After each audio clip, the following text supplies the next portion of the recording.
There is a strange moment that many people don't experience until they reach their 30s. It isn't a dramatic shock or an obvious crisis. It's just an ordinary evening, sitting alone when the realization quietly hits. I've tried hard, but my life hasn't really gone anywhere. Not because you're incapable, not because you lack intelligence, but because there were beliefs you accepted in your 20s, and those beliefs are now silently collecting their price. Your 20s are fueled by hope. You believe you have plenty of time, that everything will eventually work out, that if something doesn't happen today, tomorrow will be fine. That feeling of being still young creates a dangerous illusion, the illusion that time is automatically on your side. But the truth is, time doesn't favor anyone. It moves quietly, taking your energy, your boldness, and your ability to start over, piece by piece. By the time you notice, what you lack is no longer opportunity, but the advantage of starting later than others. In your 20s, you're often told to follow your passion, do what you love, wait for inspiration. It sounds beautiful, meaningful, almost noble. What no one tells you is that passion has no obligation to pay your bills. Inspiration doesn't show up when rent is due. And in your 30s, when responsibilities outnumber options, you begin to understand an uncomfortable truth. The people who go the furthest aren't the most emotional, but the ones who can keep going even when they don't feel like it. Discipline doesn't kill passion. It's the only thing that allows passion to survive in the real world. There's another belief that once made your 20s feel safe. Study hard, earn enough degrees, and life will work itself out. Degrees used to be a ticket forward, but the world changed faster than most of us realized. In your 30s, many people still hold the credentials they once felt proud of, yet struggle with very real problems: communication, adaptability, creating value, managing money, managing themselves. That's when it becomes clear: knowledge doesn't live on paper, it lives in execution and in how well you can actually do the work. Then there's money. In your 20s, talking about money feels shallow. People want to enjoy life, to heal, to live in the moment. Making money can come later. But in your 30s, when you don't have money, you don't just lack income, you lack choice. You can't quit. You can't experiment. You can't say no to a job you hate. You can't afford to be wrong. Freedom doesn't come from spending more. It comes from being in control of your life. And money, while not everything, is the foundation that supports almost everything else. The most dangerous illusion of your 20s isn't poverty or being lost. It's the feeling of "I'm doing fine." Comparing yourself to those doing worse to stay comfortable, postponing change because nothing has collapsed yet. But life rarely falls apart in a single moment. It declines slowly, quietly, until one day you look back and realize you've drifted far from the person you once wanted to become. Your 30s don't punish you for bad luck. They collect the cost of comfortable beliefs you held in your 20s. And the most important question isn't how old you are, it's this: what do you believe right now, and how much will that belief cost you 10 years from today? In your 20s, the most common belief is this: I have plenty of time. Time to make mistakes, time to enjoy life for a few more years, time to postpone the hard decisions. People believe that moving a little slower is fine because everyone eventually reaches the finish line in their own way. And because you're still young, not taking your career, money, or personal discipline seriously feels like a justified privilege. That belief doesn't come from laziness, it comes from a sense of safety. When you're young, risks seem smaller, consequences feel lighter, and the future feels far enough away that you don't have to face it yet. It becomes easy to tell yourself, there's no rush, a few more years won't hurt, I'm not ready yet. And every time you delay, your mind feels relieved, as if you've successfully avoided unnecessary pressure. In your 20s, very few people see the cost of delay because it doesn't show up immediately. There's no instant punishment, no obvious loss just because you didn't push yourself for another year. That's why the belief "I'm still young" feels so convincing. It allows you to live more comfortably today without confronting the truth that every day you delay is a day you choose not to build any advantage for your future. The problem isn't that you're moving slowly. The problem is believing you can stand still without paying a price. Your 20s teach you that time is unlimited, but in reality, time isn't what runs out first. Energy does. So does boldness. So does the ability to start from zero. And by the time people realize this, many understand that they weren't left behind because they lacked opportunity, but because they became too comfortable waiting. When you reach your 30s, the belief that there's plenty of time begins to crack, not because time suddenly disappears, but because your perception of it changes. Days pass faster, years feel lighter as they slip by, and the things you once thought you could do any time now carry real pressure. When you look back, you no longer see an open future, you see the distance between where you are and where you thought you would be. The truth about your 30s is this: time still exists, but you no longer fully control it. Your energy isn't as abundant as it once was. Responsibilities multiply: family, finances, work, social expectations. A wrong decision no longer affects just you, and every time you think about starting over, you have more to consider. Do I have enough money? Enough stamina? Does someone depend on me now? In your 30s, you also begin to clearly see the consequences of years spent standing still, not through a dramatic collapse, but through the quiet feeling of falling behind. As you watch people your age accumulate skills, relationships, assets, or positions, you realize something important. They're not ahead because they were more talented from the start. They're ahead because they started earlier. Their advantage didn't come from talent, but from using time deliberately. There's an even harder truth to accept. Starting late doesn't just slow you down, it makes you easier to discourage. When you begin in your 30s, you no longer have the carelessness of your 20s. Every failure carries the weight of, "I don't have many chances left to get this wrong." That pressure is exactly why so many people choose to stay where they are, even when they know they're unhappy with their lives. Your 30s don't punish you for moving slowly, they simply reveal this reality. Standing still for a long time is also a choice, and every choice comes with a cost. The biggest lesson many people don't realize until after they reach their 30s is this: youth is not meant for delay, it's meant for accumulation. Not accumulating achievements to show off, but accumulating advantages for the future.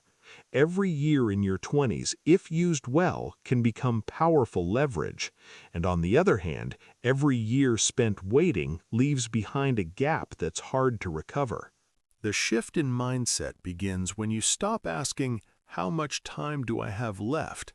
and start asking, "How am I using my time?" There's no need to rush and no need to compare yourself to others. What matters is that you no longer allow yourself to stay still just because it feels safe. You understand that slow progress is still progress, and that small, consistent actions will always beat big plans that never begin. When you look back, youth isn't valuable because of how many things you tried, it's valuable because of what you built. A skill deep enough to matter, a discipline strong enough to last, a financial mindset clear enough to protect you, a self-learning ability strong enough to keep you relevant as the world changes. These things don't produce immediate results, but they quietly reduce the risks waiting for you in the future. This lesson isn't asking you to live harshly or sacrifice everything to succeed early. It's reminding you of something simple. Don't spend the greatest advantage of your 20s on delay. Because when you reach your 30s, you won't regret starting too early. You'll only regret starting too late. There's a story that almost everyone hears in their 20s, and many believe completely. Follow your passion, and success and money will eventually find you. It shows up in books, motivational speeches, and viral videos across social media. The story paints a beautiful picture, one where all you have to do is pursue what you love, live according to your feelings, and life will take care of the rest.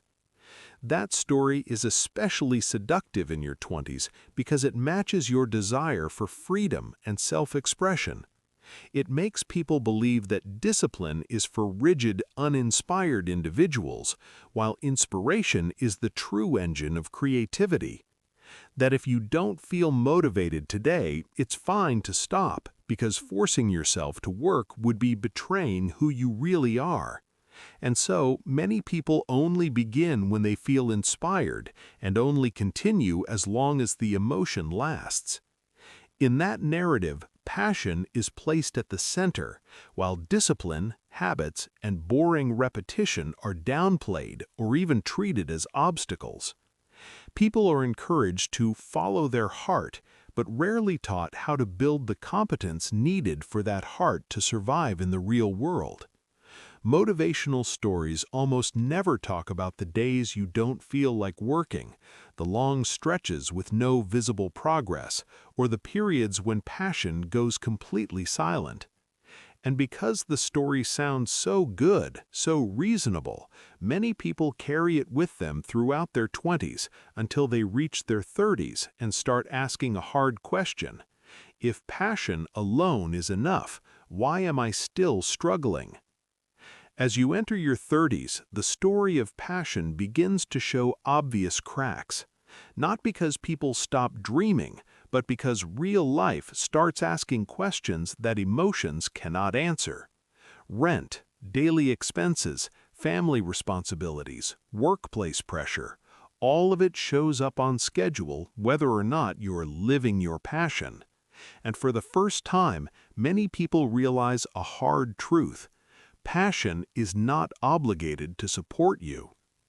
The disillusionment hits when you understand that inspiration doesn't run on a schedule. It doesn't show up exactly when you need to focus, and it doesn't stay when the work becomes repetitive and difficult. There are phases that last months, sometimes even years, when you no longer feel excited about the very thing you once loved. In your 30s, you no longer have the luxury of stopping and waiting for motivation to return. And if you never built discipline, that is precisely when you have nothing to hold on to. The uncomfortable truth is this: the people who go the farthest are rarely the ones who feel inspired all the time. They are the ones who keep working when they don't feel like it, keep practicing when they see no results, and keep moving forward even while doubting themselves. From the outside, people call this sustained passion, but on the inside, what keeps them going is not emotion, it is discipline, built and reinforced over time. In your 30s, many people also see the gap between desire and capability. Liking something is not the same as being good enough to make a living from it. And if you spent your 20s only acting when you felt inspired, then when it's time to get serious, you'll find yourself without the foundation needed to handle real pressure. That's when the realization becomes clear. It's not that passion disappeared, it was never strong enough to stand alone against the realities of life. After going through that disillusionment, people begin to look at the story of passion with a clearer, more grounded perspective. The issue was never whether you had passion or not, but how you treated it. If you spent your 20s waiting for inspiration to start, then by your 30s you realize that inspiration is fragile. It comes and goes, and it never promises to stay with you through the hardest phases. The right mindset does not reject passion, it puts it in its proper place. Passion is not the starting point, it is the result of doing serious work over time. When you are disciplined enough to show up every day, patient enough to repeat boring tasks, and resilient enough to move through long periods with no visible progress, that is when passion finally has room to grow. You don't perform well because you have passion. You begin to feel passion because you've stayed long enough to become good. From this perspective, discipline is no longer a dry form of self-force. It is a structure that frees you from depending on temporary emotions. It is what keeps you moving when motivation disappears, and that continuity is what creates real capability, the kind you need far more than positive feelings once you reach your 30s. With real capability comes real choice, the choice to pursue what you enjoy, the choice to adjust your direction, and the choice to say no to what no longer fits. Ultimately, the right mindset helps you understand this. Passion is not the guide, it is something that gets cultivated along the path you choose to walk, and that path is not built on inspiration, but on quiet, repeated discipline practiced on ordinary days that offer nothing particularly inspiring at all. In your 20s, there is another belief that feels just as comforting. Money can wait. People convince themselves that they are still young and don't need to think too seriously about finances yet. There will be time to make money later. Right now is for enjoyment, experiences, and living in the moment. Talking about money too early is often seen as being materialistic, as if it somehow ruins the innocence of youth.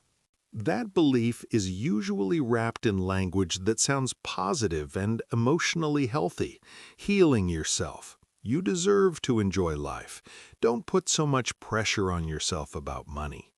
And, like the other illusions, it doesn't come from ignorance, it comes from a desire to live more lightly, with less worry. When you're young, avoiding numbers, plans, and financial responsibility can make life feel far more breathable. In your 20s, very few people see the direct connection between money and freedom. Money is treated as something that will naturally show up once life becomes stable. As a result, people tend to spend before learning how to manage, to enjoy before understanding the value of accumulation. Not because they are reckless, but because they believe the future is still wide enough to fix any mistakes. And like many of the comforting beliefs of your 20s, downplaying money feels good in the moment, but quietly lays the groundwork for very real pressure later on. Because when you believe money can wait, you are also choosing to delay one of the most essential skills of adulthood, the ability to take full responsibility for your own life. As you enter your 30s, the belief that money can wait begins to reveal its true cost. The harsh reality is not simply a lack of money, but a lack of choice. Without a financial foundation, every decision becomes heavier than it needs to be. You don't dare to rest when you're burned out. You don't dare to turn down a job you hate. You don't dare to try a new direction, even when you know the current path is wrong. In your 30s, money is no longer an abstract concept. It is directly tied to security, self-respect, and the sense that you are in control of your life. When your finances are unstable, the pressure doesn't come only from the outside, it comes from within. The feeling that you're falling behind, that you're dependent, that you're trapped in choices you never wanted. And at that point, the years you once spent living in the moment begin to surface as a debt that was never paid. An even harsher truth is this: lacking money doesn't just make life harder, it slowly erodes your willingness to change. When survival takes up too much mental space, there is no room left to think long-term, to learn new skills, or to invest in yourself. All of your energy is consumed by maintaining the status quo, even when that very state is what makes you unhappy. By your 30s, many people finally understand that freedom doesn't come from spending more, it comes from having enough resources that you are not forced into decisions. Money doesn't solve every problem, but without it, almost every problem becomes worse. And that is when people realize that finances are not a side issue in life, they are the foundation. And if that foundation isn't built early, you pay for it with many years later. The awakening here is not a call to chase money at all costs, but a shift in how you see the role of money in your life. Money is no longer something that makes you feel pressured or guilty when it comes up. It becomes a tool to buy time, reduce risk, and keep you from being trapped in choices you never truly wanted. Looking back, people realized that the problem in their 20s was not spending money, but spending before learning how to control it, not enjoyment itself, but enjoyment without a plan. Financial awareness begins with very basic things, knowing where your money comes from, where it goes, and what is actually worth the trade-off. This isn't about being cheap, it's about being clear-minded.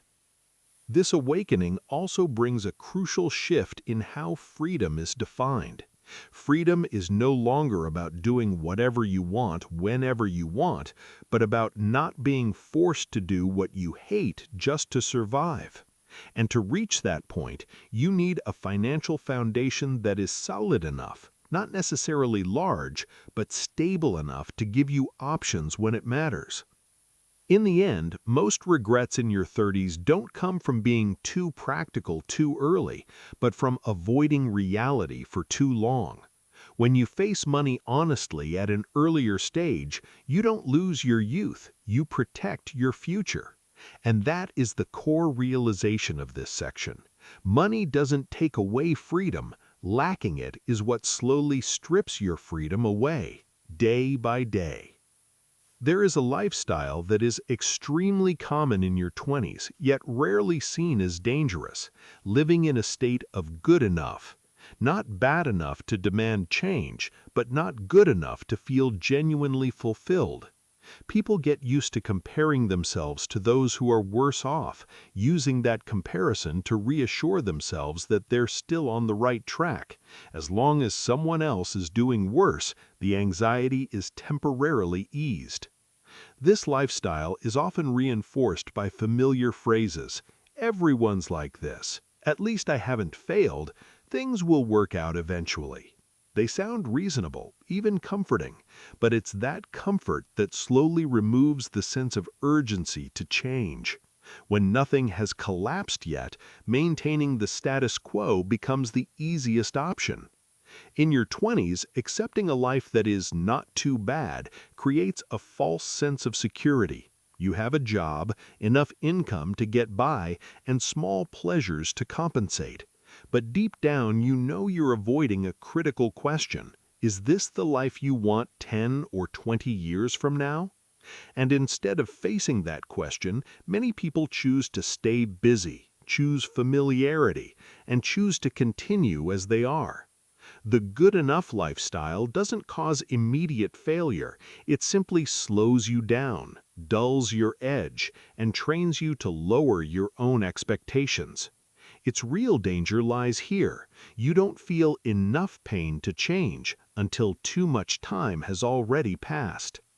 As you enter your 30s, the cost of a good enough lifestyle becomes impossible to ignore.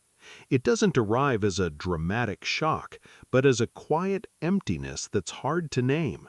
You're still living, still working, still fulfilling your responsibilities, but inside there's a sense that something important has been missed, not because you failed, but because you stopped moving forward for too long. The first cost is shrinking options. When years pass without building new skills, upgrading your thinking, or expanding your limits, the doors that once felt wide open begin to close. You want to change, but you don't know where to start. You want to try again, but you're more afraid of risk than before. And that fear keeps you stuck in a life you no longer believe is good enough. The next cost is internal erosion. Living too long in a state of acceptable slowly wears down your sense of desire. Big goals start to feel unrealistic. Dreams you once had are dismissed as naive. You don't feel deeply unhappy, but you don't feel excited either. This is the most dangerous state of all, because it doesn't create enough pain to force change, yet it's heavy enough to quietly breed regret. And at some point, when you look back on the road you've traveled, you realize the greatest cost wasn't money or status, it was time. Time spent in false safety, in repetitive days, in easy choices. In your 30s, many people aren't hurt by where they are, but by the clear knowledge that they had years when they could have chosen differently and didn't. A new perspective only emerges when you're willing to admit that good enough was never truly enough. Not because life needs to be constantly exciting, but because a life that is never consciously chosen eventually becomes a burden. Looking back, many people realize that what exhausts them isn't hardship, it's the feeling of living a life driven by inertia rather than intention. From this perspective, change is no longer tied to impulsive emotions or dramatic turnarounds. It begins when you stop comforting yourself through comparison with others and start comparing who you are today with who you were a few years ago. If nothing has moved, that isn't stability, it's stagnation. And stagnation, no matter how comfortable it feels, is still quietly stealing your future day by day. This new way of seeing also reveals that you don't need to hit rock bottom to change. Changing before things fall apart is a strength, not a weakness. Acting before you're forced to means you still have control over your life. And that control is something many people only recognize the value of after they've lost it. Ultimately, this perspective reminds you of one thing. Life doesn't punish you for moving slowly. It punishes you for going too long without choosing a direction. When you start asking serious questions about your path, when you stop accepting good enough as a destination, then even at 30 or beyond, change still matters. What matters most isn't whether you start early or late. It's whether you dare to start at all. The most dangerous mindset is not failure, but the feeling that I'll be fine. It doesn't create panic, it doesn't cause pain, and it doesn't push you to the edge. Instead, it gently lulls you to sleep each day with familiarity and perfectly reasonable self-reassurances. As long as nothing has collapsed, you believe there's no real need to change. This mindset often develops after a long period of living in a good enough state. You look around and see people who are struggling more than you, and that alone is enough to bring a sense of relief. Downward comparison becomes a form of mental anesthesia. It spares you from facing the harder question, are you actually living up to your potential? The danger of the "I'll be fine" mentality is that it makes delay feel logical. You don't say you'll never change, you just say you'll change later, when you're less busy, when you feel more motivated, when things become clearer. And so time passes without any real milestone that marks a beginning. What makes this mindset truly frightening is that it doesn't create strong inner conflict. You continue living, working, meeting your responsibilities, but deep inside, you slowly lose the habit of asking big questions about your life. And when you stop asking those questions, you also lose the strongest reason to ever step outside your comfort zone. The painful truth is this: very few people fail because they chose the wrong path from the start. Most failure comes from choosing nothing at all. When you believe that "I'll be fine," you're never forced to decide, never forced to commit, and never forced to take responsibility for a specific direction. Everything simply drifts, suspended in a vague, undefined middle ground. Life rarely collapses because of a single major event. It declines slowly, quietly, almost without a sound. Each year you delay, each year you accept living below your potential, leaves no obvious mark. Only when you look back over a long stretch of time do you realize how far you've gone down a path you never consciously chose. An even harder truth is this: the longer you wait, the harder change becomes, not because you lose ability, but because you lose belief that change is still worth it. After growing used to a life that isn't terrible, you begin to question your own desires. You wonder if you're asking for too much, if you're being unrealistic, and that doubt keeps you where you are, even though deep down, you know you don't belong there. Eventually, you stop fearing failure and start fearing the act of starting over, not because you're weak, but because you've invested too much time in a version of life you no longer believe in.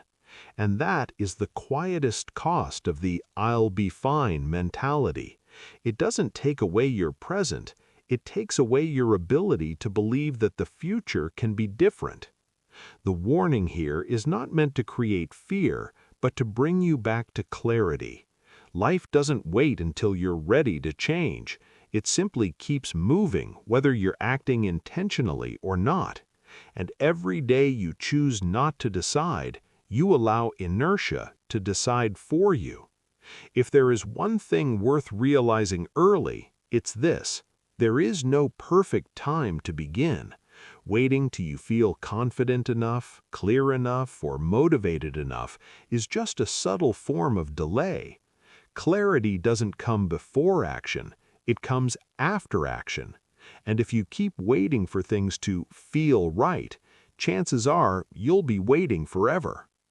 The most important realization is this: not hitting rock bottom doesn't mean you're on the right path. Just because nothing has collapsed doesn't mean you're safe.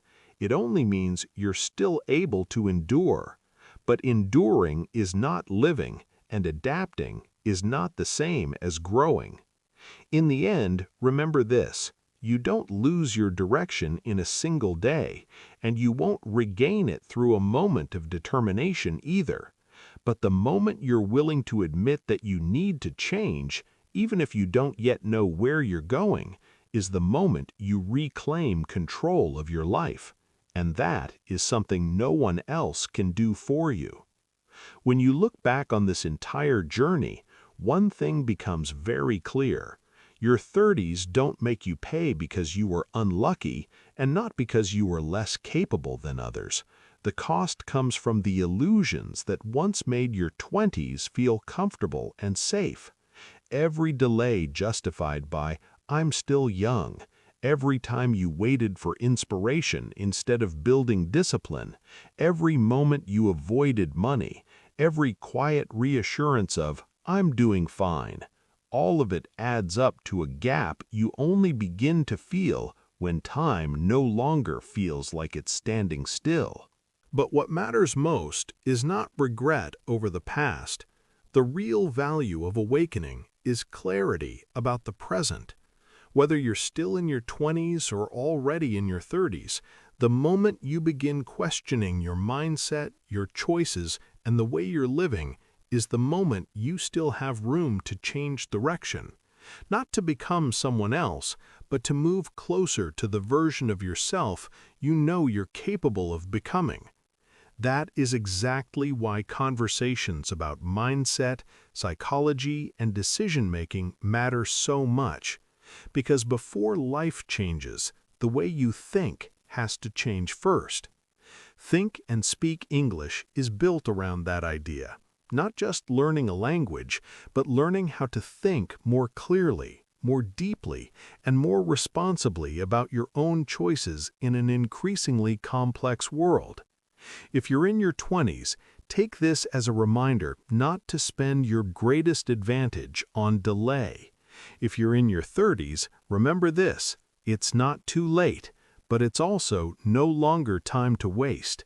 And if there's one question worth carrying with you after this podcast ends, it's this: what do you believe right now, and where will that belief take you 10 years from now? I'll see you in the next episodes of Think and Speak English, where we continue to dive deeper into mindset, psychology, and the quiet choices that shape an entire lifetime.